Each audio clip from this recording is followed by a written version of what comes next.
a morte do ex-líder comunista Mao Tse-tung e a ocupação da presidência da República Popular da China por Deng Xiaoping no final da década de 1980, houve o início da realização de várias reformas econômicas no país, entre elas a abertura do mercado chinês ao mercado externo.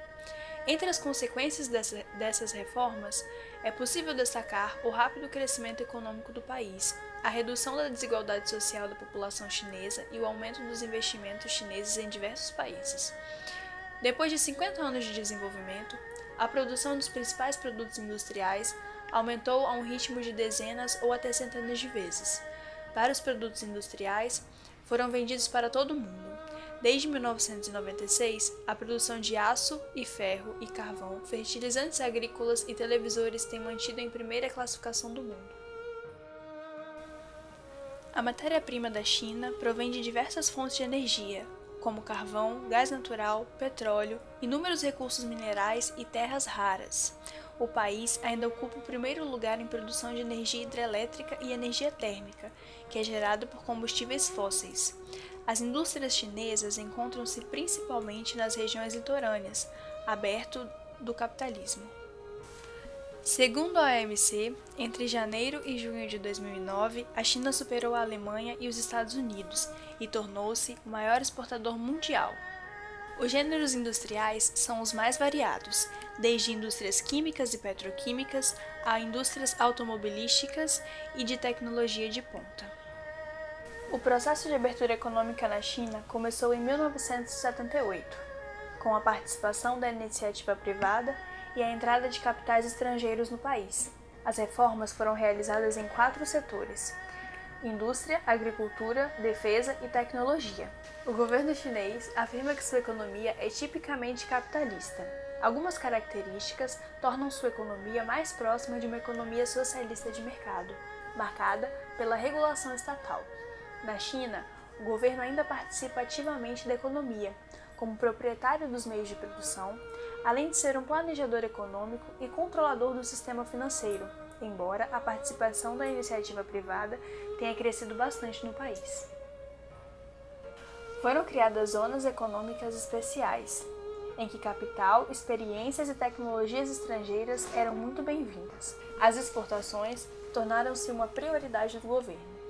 Para os capitais estrangeiros, a principal atração era a mão de obra chinesa, que não só era abundante e barata, como também disciplinada.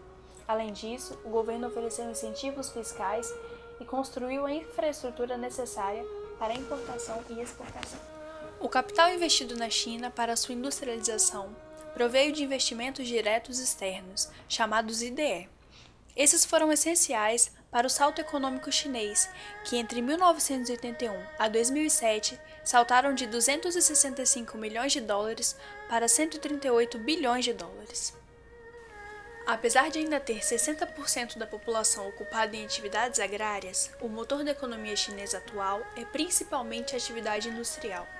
Os produtos industriais predominam na pauta de exportações. A localização industrial, desde o processo de transformações econômicas adotadas por Deng Xiaoping, concentrou-se nas regiões litorâneas.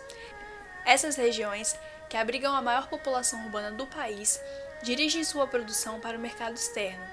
Posteriormente, o governo chinês passou a estimular também a instalação industrial no interior do país. Desde então, diversas cidades situadas ao longo do rio Yangtze-Kiang estão se industrializando. A China tem grandes regiões urbanas e industriais: Delta do Rio das Pérolas, no sul da China, Delta do Rio Yangtze, no leste da China.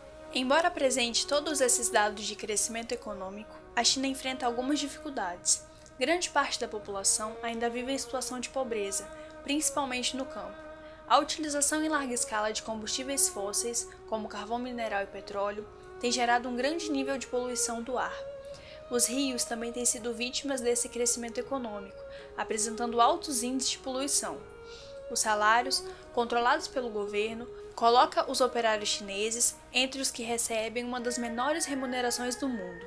Mesmo assim, o crescimento chinês apresenta um ritmo alucinante, podendo transformar este país, nas próximas décadas, na maior economia do mundo. O problema ambiental tem sido causado, entre outros motivos, pelo pouco planejamento dos recursos energéticos. cada vez mais necessário para alimentar o crescimento da economia e pela falta de investimentos de empresas em tecnologias ambientais. A degradação também está trazendo prejuízos para a China.